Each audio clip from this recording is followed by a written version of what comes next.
두 번째 강의를 하겠습니다.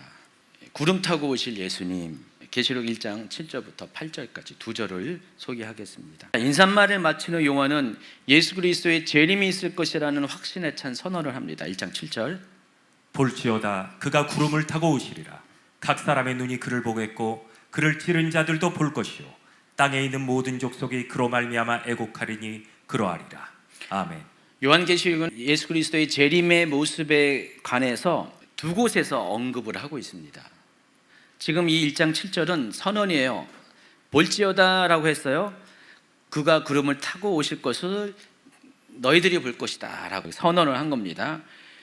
그 선언이 어디서 이루어지냐? 14장 14절부터 16절 그리고 19장 11절부터 14절 한번 보세요. 14장 14절부터 16절. 또 내가 보니 흰 구름이 있고 구름 위에 인자 같은 이가 앉으셨는데 그 머리에는 금면류관이 있고 그 손에는 예리한 낫을 가졌더라. 또 다른 천사가 성전으로부터 나와 구름 위에 앉은 이에게 향하여 큰 음성으로 외쳐 이르되 당신의 낫을 휘둘러 거두소서. 땅의 곡식이 다 익어 거둘 때가 이르렀음이니이다 하니 구름 위에 앉으시니가 낫을 땅에 휘두르매 땅의 곡식이 거두어지니라. 제가 잠깐만요. 관련 이미지를 좀 이렇게 찾아봤는데 아주 적합한 게 딱 맞는 이미지가 없어가지고 비슷한 이미지를 갖고 왔는데, 여기는 예수님이 서 계시는데 문구를 보니까 구름 위에 인자와 같은 이가 앉으셨다 그랬어요. 어떤 구름은 정말 이렇게 묘사한 대로 앉아 있고 머리에 금면류가 있는데 좀 낫이 좀 낯간지러운 낫이 있어가지고 그래서 제가 그 그림은 사용을 안 했어요. 그냥 대충 이렇게 서 계신 것과 앉아 계신 것만 그 차이점만 고려해서 지금 예수님이 구름 위에서 이렇게 낫을 가지고 서 있는 모습을 보았다는 것입니다. 그리고 예수님이 지금 뭘 하고 계십니까? 이 낫을 가지고 이건 알곡을 추수하고 있습니다. 자, 이 장면이고요. 두 번째 장면은 19장 11절부터 14절. 또 내가 하늘이 열린 것을 보니 보라 백마 그것을 탄 자가 있으니 그 이름은 충신과 진실이라. 그가 공의로 심판하며 싸우더라. 그 눈은 불꽃 같고 그 머리에는 많은 관들이 있고 또 이름 쓴 것 하나가 있으니 자기밖에 아는 자가 없고 또 그가 피 뿌린 옷을 입었는데 그 이름은 하나님의 말씀이라 칭하더라. 하늘에 있는 군대들이 희고 깨끗한 세마포 옷을 입고 백마를 타고 그를 따르더라. 두 번째 그림에 있는 장면입니다. 자, 여러분 보시면 알겠지만은 첫 번째 장면과 두 번째 장면을 보면은 딱 다르죠. 상황이 확 달라요. 근데 두 장면 모두가 다 예수님이 다시 오심에 관한 메시지를 갖고 있는 장면입니다. 예수님은요 이렇게 두 번에 걸쳐 오세요. 첫 번째는 공중에 구름을 타고 오실 것이고요. 두 번째는 이제는 백마를 타고 아예 땅으로 내려오시는 두 번에 걸친 재림이 있습니다. 자, 그러면 첫 번째는 알곡 추수를 위해서 오신다고 했는데 이게 뭐라고 했어요? 이제 나중에 설명하겠지만 성도의 휴거를 가리키는 장면입니다. 예수님은 공중에 구름을 타고 오셔서 땅에 있는 알곡들, 성도들을 낫으로 벤다는 것은 그들을 추수한다는 것이고 그게 성도의 휴거를 말하는 겁니다. 그래서 공중 강림하시는 예수님에 대한 그런 묘사고요. 두 번째 장면은 아마겟돈 전쟁을 수행하기 위해서 마지막 이 세상의 적그리스도와 그의 군대, 거짓 선지자, 왕들을 처단하기 위해서 심판하기 위해서 오시는 그 장면을 가리킵니다. 자, 그러면은 오늘 본문인 계시록 1장 7절에서 사도 요한이 본 장면은 이 중에서 어떤 것인 것 같아요? 이 두 가지의 예수님의 다시 오심 중에서 어떤 장면인 것 같아요? 첫 번째죠. 1장 7절을 다시 볼까요? 볼지어다 그가 구름을 타고 오시리라. 14장에 예수님께서 구름 위에 낫을 가지고 앉아 계셨다고 했잖아요. 첫 번째 장면에 해당합니다. 예수님이 성도의 휴거를 위해서 구름을 타고 공중에 강림하신 것과 동일한 장면이라는 것이. 지금 사도 요한은 그와 같은 것을 보게 될 것이다 이야기하는 거예요. 지금 볼지어다 그가 구름을 타고 오시리라. 예수님이 성도들을 휴거시키기 위해서 공중에 강림하시는 그 일이 있을 것이다. 그것을 보게 될 것이라는 겁니다. 모든 사람들이 보게 될 것이다. 각 사람의 눈이 그를 보겠고 그를 찌른 자들도 볼 것이요 땅에 있는 모든 족속이 그로 말미암아 애곡하리니 그러하리라. 아멘. 자, 근데 이 1장 7절은 지금 사도 요한이 자기 언어를 가지고 장차 예수님께서 공중에 강림하시는 것들을 묘사하면서 이렇게 말한 거잖아요. 예수님이 말씀하신 게 아니라 사도 요한이 지금 말하는 거잖아요. 근데 사도 요한의 머릿속에는 뭘 연상을 했냐? 다니엘서 7장과 스가랴서 12장 10절에 나와 있는 구약의 두 선지자가 묘사한 내용을 지금 계시록 1장 7절의 한 절에 그것을 결합시켜 가지고 장차 오실 예수 그리스도의 강림에 관한 것들을 지금 설명을 하고 있는 거예요. 다니엘서 7장 13절. 내가 또 밤 환상 중에 보니 인자 같은 이가 하늘 구름을 타고 왔어. 예적부터 항상 계신 이에게 나아가 그 앞으로 인도되네. 여기 인자 같은 이가 하늘 구름을 타고 왔다라는 표현이 있고요. 스가랴서 12장 10절. 내가 다윗의 집과 예루살렘 주민에게 은총과 강구하는 심령을 부어주리니 그들이 그 찌른 바 그를 바라보고 그를 위하여 애통하기를 독자를 위하여 애통하듯 하며 그를 위하여 통곡하기를 장자를 위하여 통곡하듯 하리로다. 여러분, 예언은요, 신약 성경에 있는 예언들을 잘 보면은, 아니면 또 예수님의 말씀, 구약 성경 유용한 예수님의 말씀을 보면은요, 구약 성경에 있는 A라는 곳과 B라는 곳을 동시에 가져와서 이것을 하나로 엮어서 말씀하시는 장면들이 곳곳에 많이 발견돼요. 생각나시나요? 그런 것들이 많이 있어요. 신약 성경에는요, 구약 성경에 있는 그런 내용들이 상당히 많이 이렇게 인용이 되는데 문자 그대로 인용될 경우도 있지만은 때로는요, 서로 다른 성경 가운데 있는 내용들이 마치 한 곳에서 말씀한 것처럼 그런 식으로 결합시켜 가지고 예언이 되는 경우가 적잖이 있어요. 지금 요한의 머릿속에 요한이 알고 있는 다니엘서 7장 13절과 스가랴서 12장 10절의 이야기를 하나의 문장으로 만들어서 지금 설명을 하는 거예요. 그래서 볼지어다 그가 구름을 타고 오시리라, 이것은 다니엘서 7장 13절에 묘사된 것을 가지고 온 거고, 각 사람의 눈이 그를 보겠고 그를 찌른 자들도 볼 것이요 땅에 있는 모든 족속이 그로 말미암아 애곡하리니, 이것은 스가랴서 12장 10절의 말씀을 인용을 한 겁니다. 이 두 성경 구절을 인용해서 지금 예수님이 오실 때 어떤 일이 일어날 것인가를 설명을 하고 있습니다. 이 말은 예수님의 다시 오심은, 공중 강림은 이미 구약의 선지자들로부터 이미 예언이 되었던 것이고, 지금 예수님은 이미 예언된 그 모습 그대로 공중에 강림하실 것이다 라고 지금 사도 요한은 말하고 있는 것입니다. 그래서 예수님을 찌른 자들은 2000년 전에 예수님을 찌른 사람들만 가리키는 것이 아니라 아담의 범죄 이후 주의 재림에 이르기까지 존재하시는 예수님을 십자가에 못 박도록 원인을 제공한 모든 사람들을 가리킵니다. 그러니까 많은 분들이 여기 예수님을 찌른 사람들이 예수님이 다시 오심을, 공중 강림하신 것을 보게 될 것이다 라고 요 구절에 집착을 해가지고요, 예수님은 1세기에 공중 강림하셔야 됐는데 예수님은 못했다, 그럼 이상하다라고 그렇게 생각을 하는 분들이 있어요. 근데 여기서 말하는 것은 단지 그때 예수님을 직접 찌른 그 병사들이 있잖아요, 로마 병사들, 그 사람들을 이야기하는 것이 아니라, 그 사람들을 포함해서 지금까지 그때 이후로 또 앞으로 주님이 다시 오실 때까지 살았던 약 2000년의 시간 안에 있는 모든 사람들을 가리키는 것이에요. 예수님을 찌른다는 것은 그 사람들만 찌르나요? 실제로 찌른 건 그 사람들이지만은 또 예수님을 찌른 행동을 했던 많은 사람들이 있습니다. 예수님을 그동안 입으로 또 여러 가지 형태로 예수님을 원망하고 또 비박하고 예수님을 믿는 자들을 탄압하고 한 사람들이 다 그 사람들이에요. 그래서 그 사람들이 어떻게 보냐? 자, 여러분 데살로니가 전서 4장 16, 17절 보면은 여기는 없어요. 거기 보면은 마지막 때에 예수님이 공중에 강림하시고 또 성도들의 휴거가 있는 장면을 묘사를 합니다. 예수님이 공중에 강림하십니다. 공중에 강림하실 때 어떤 일이 생깁니까? 첫 번째, 죽은 자들의 부활이 있을 것이고, 두 번째, 산자들의 변화가 있습니다.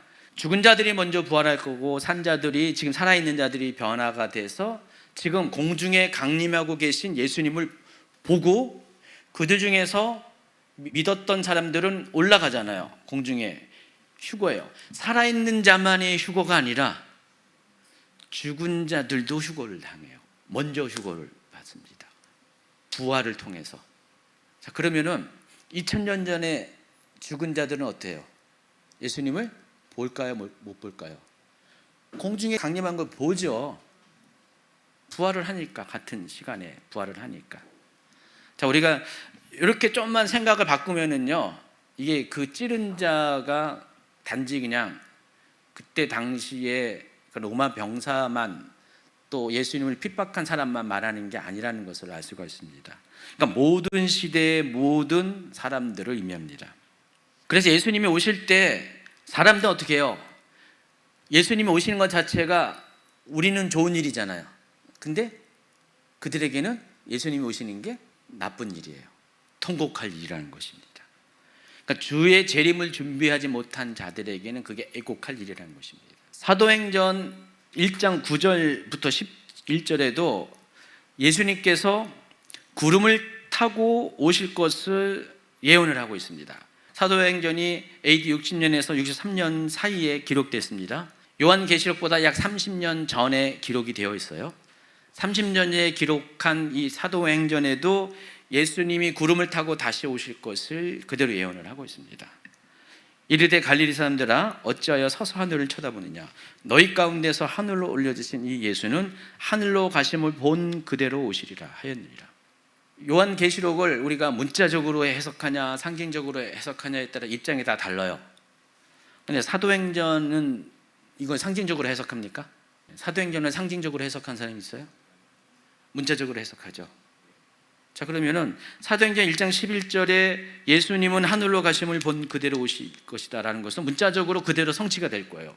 그러니까 예수님은 반드시 예수님이 떠나가신 그 모습 그대로, 구름을 타고 올라가신 그대로 다시 그대로 내려오실 것입니다. 요한계시록은 그 장면을 14장에 묘사했고 또 1장 7절에서 그렇게 예언을 했습니다.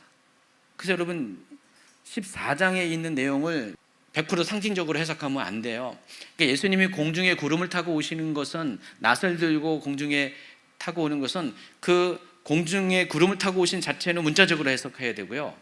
이 낫을 들었다는 것은 그렇다고 해서 이 긴 낫을 가지고 예수님이 오신 건 아니에요. 그건 상징적으로 해석해야 되죠. 그러니까 그 14장 안에 그 절에 예수님의 공중 관리가 관련된 절 안에도 문자적으로 해석할 게 있고 상징적으로 해석할 게 있다는 사실을 아셔야 돼요. 하나만 고집해서는 안 된다는 것입니다. 어쨌든 예수님은 그와 같이 오실 것이라고 사도행전에, 그렇게 30년 전에 기록한 사도행전에 예언이 되어 있었고요. 또 그리스도의 재림은, 강림은 그래서 비밀스러운 것이 아니라는 것입니다. 모든 사람이 눈으로 볼 수 있도록 공개적으로 발생할 겁니다. 성도의 휴거도 마찬가지입니다. 또 중요한 게 한 가지가 있어요. 여기 구름을 타다라고 표현을 했는데 원어적으로 보면은 이 구름을 타다의 문자적인 의미는 구름들과 함께라는 뜻이에요. 영어의 전치사 with라고 있죠. 그 with에 해당하는 헬라어 전치사가 메타인데, 그래서 예수님은 지금 구름을 타고, 그러니까 영어의 전치사 on, 구름 위에 on cloud가 아니라 예수님은 with cloud, 구름과 함께 오신다는 것입니다. 그래서 그림을 보세요.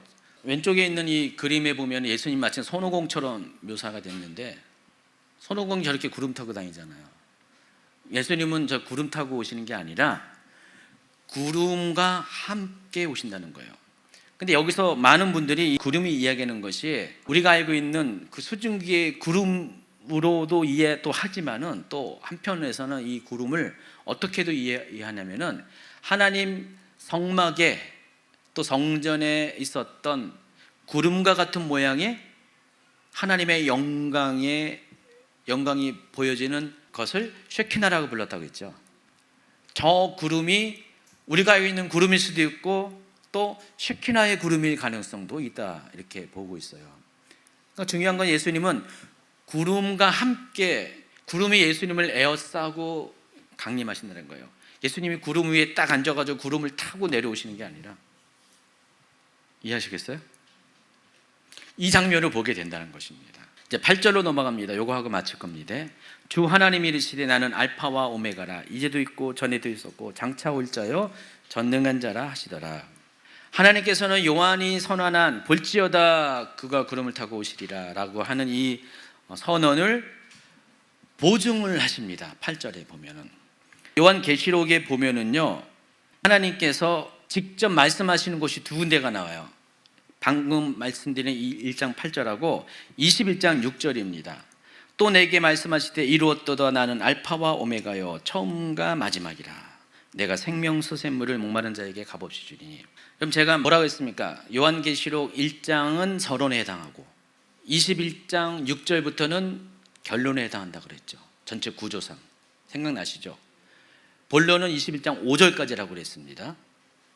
그리고 서론과 본론에는요, 많은 것들이 서로 매칭돼서 반복적으로 나온다고 그랬죠.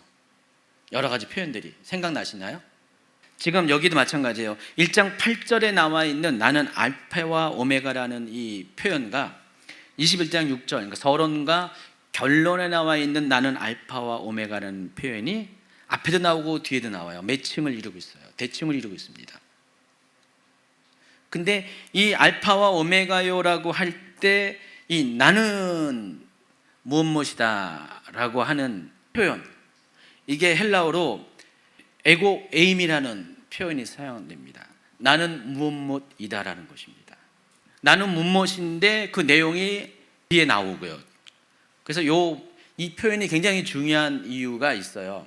이게 여러분 출애굽기 3장 14절에 보면 하나님 모세에게 이르시되 나는 스스로 있는 자니라 라고 했을 때, 이것도 헬라어로 번역을 하면은요, 헬라어로 이거 히브리어 쓰여진 건데 헬라어로 번역하면은 여기도 에고 에임이라는 단어가 사용됩니다.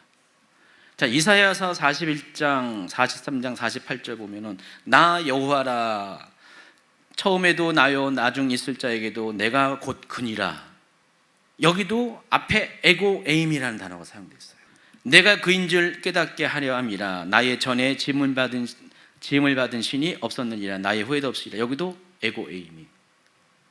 지금 여러분이 지금 제가 뭔 말하는지 잘 이해가 안 갈 거예요. 에고 에임이라는 헬라어 단어는 한글로 해석하면 나는 무엇이다예요. 근데 헬라어를 기록할 때는 중간에 에고와 에임이 다음에 우리 한글에는 뭐가 들어가 있잖아요. 나는 뭐 여호와다라고 이렇게 나는 여호와라는 게 들어가잖아요. 근데 헬라어에서는 그게 안 들어가, 그 단어가 뒤에 빠져 있어요. 그러니까 에고 에임이라는 게 하나의 구예요. 구. 나는 무엇이다가 하나의 구예요. 시각적으로 딱 보면은 에고 에임이 뭐 여호와 이런 식으로 표현이 된다는 거예요. 이해하시겠어요? 그러니까 눈으로 시각적으로 보면은 헬라어로 딱 보면은 이게 에고 에이미가 강조가 됐다는 것을 알 수가 있어요. 아까 계시 예수 그리스도의 계시록 1장 1절 첫 번째 문장이 계시가 강조된 것처럼, 그리고 또 3절에 마카리오스 복되도다, 한글에서는 브기또다가 맨 뒤에 붙어 있는데 헬라어에서는 복되도다가 맨 앞에 마카리오스가 있어가지고 그 복을 강조하는 것처럼 여기도 마찬가지로 에고 에이미를 강조하고 있어요. 나는 무엇이다. 근데 이 표현이 출애굽기 3장 14절에 나는 스스로 있는 자인이라 나는 여호와다 라는 그 표현을 쓸 때의 표현 방식과 똑같다는 거예요. 그래서 지금 이거예요. 하나님은 나는 여호와인데, 나는 알파와 오메가인데, 나는 처음과 시작인데, 여러분 여호와라는 뜻도요 스스로 있는 자잖아요. 처음부터 있었고 끝에도 계신 분이에요. 알파와 오메가라는 단어와 여호와라는 단어가 의미적으로 같은 뜻이라는 거예요. 그러니까 여호와라는 의미는 스스로 있는 자라는 것은 처음과 나중이고 알파와 오메가라는 뜻이에요. 전에도 있었고 장차 올 자라는 것입니다. 이게 여호와라는 의미예요. 지금 이거예요. 주 하나님이 이르시되 나는 여호와다. 구약식으로 표현하면은 나는 스스로 있는 자이다. 전능한 자다. 이 전능한 자가 지금 뭐예요? 1장 7절에서 볼지어다 그가 구름을 타고 오시리라. 이 부분에 대해서 맞아, 내가 보증해, 내가 확증해. 하나님께서 지금 사도 요한의 말에 대해서 지금 계시록에서는 2번에 걸쳐서 직접 하나님이 말씀하시는 표현이 나오는데 8절과 21장 6절이에요. 그래서 하나님은 지금 1장 8절에서 1장 7절에서 사도 요한이 볼지어다 그가 구름을 타고 오시리라 라고 하는 그것을 지금 하나님께서, 여호와이신 하나님께서 전에도 계셨고 장차 오실 분이고 알파와 오메가고 처음과 나중이시는 하나님께서 그 말이 맞다 지금 보증을 하고 계신다는 것입니다. 그만큼 예수님의 공중 강림은 반드시 꼭 기필코 이루어질 역사적인 사건이 될 것이라는 것입니다.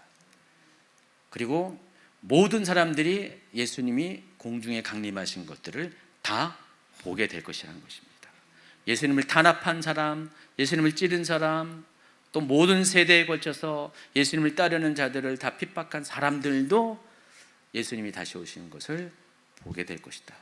지금 그 메시지를 전하고 있습니다. 헬라어를 나오면 여러분 약간 당황스러워하는데 당황스러워하지 마시고 이 의미가 뭔지만 좀 아시면은 그만큼 지금 요한계시록이 무엇을 강조하고 있다는 것을 여러분 기억하시기 바랍니다. 자, 오늘 여기까지 하겠습니다. 오늘 2개의 강의를 마쳤네요. 1장 4절부터 6절까지 또 7절부터 8절까지 2개의 강의를 마쳤습니다. 은혜와 평강이 있을지어다. 또 구름 타고 오실 예수 그리스도